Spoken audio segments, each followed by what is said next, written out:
Welcome to టీ10. నేను రేవతి. ప్రభుత్వం ఆధ్వర్యంలో నడిచే రెసిడెన్షియల్ స్కూల్లో 21 మంది విద్యార్థులపై లైంగిక వేధింపులకు పాల్పడిన హాస్టల్ వార్డెన్ కు ప్రత్యేక కోర్టు మరణశిక్ష విధించింది.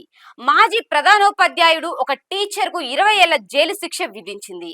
మరో ఇద్దరిని నిర్దోషులుగా పేర్కొంది.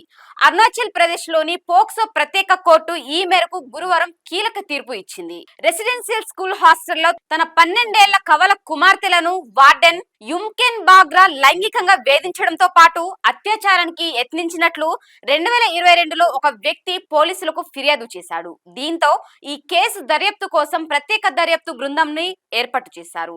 కాగా 2014 నుంచి 2022 వరకు ఆ స్కూల్లో హాస్టల్ వార్డెన్ గా పనిచేసిన సమయంలో బాగ్రా 6 నుంచి 14 ఏళ్ల వయసున్న 6 అబ్బాయిలతో సహా కనీసం 21 మంది విద్యార్థులపై లైంగిక వేధింపులకు పాల్పడినట్లు సిట్ విచారణలో తేలింది. విద్యార్థులకు డ్రగ్స్ ఇచ్చి లైంగిక దాడులకు పాల్పడ్డాడని, ఈ విషయం ఎవరికి చెప్పవద్దని వారిని బెదిరించాడని గత ఏడాది దాఖలు చేసిన ఛార్జ్ షీట్ లో సిట్ ఆరోపించింది. బాగ్రా బాధితుల్లో 6 ఆత్మహత్యకు ప్రయత్నించారని అందులో పేర్కొంది. మరోవైపు పోక్సో ప్రత్యేక కోర్టు న్యాయమూర్తి జావేప్లు చై ముగ్గురిని దోషులుగా నిర్ధారించారు.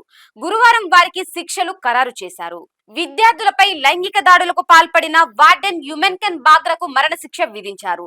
నేరాన్ని ప్రోత్సహించినందుకు, రిపోర్టు చేయడంలో విఫలమైనందుకు మాజీ ప్రధానోపాధ్యాయుడు సింగ్తింగ్ యోర్పెన్, హిందీ ఉపాధ్యాయురాలు మార్బోమ్ గ్నోంగిర్ కు 20 ఏళ్లు జైలు శిక్ష విధించారు. మరో ఇద్దరు నిందితులైన మరో టీచర్ తాజాంగ్ యోర్పెన్, హాస్టల్ వార్డెన్ కు పరిచయం ఉన్న డేనియల్ పెట్టిన్లను నిర్దోషులుగా విడుదల చేశారు.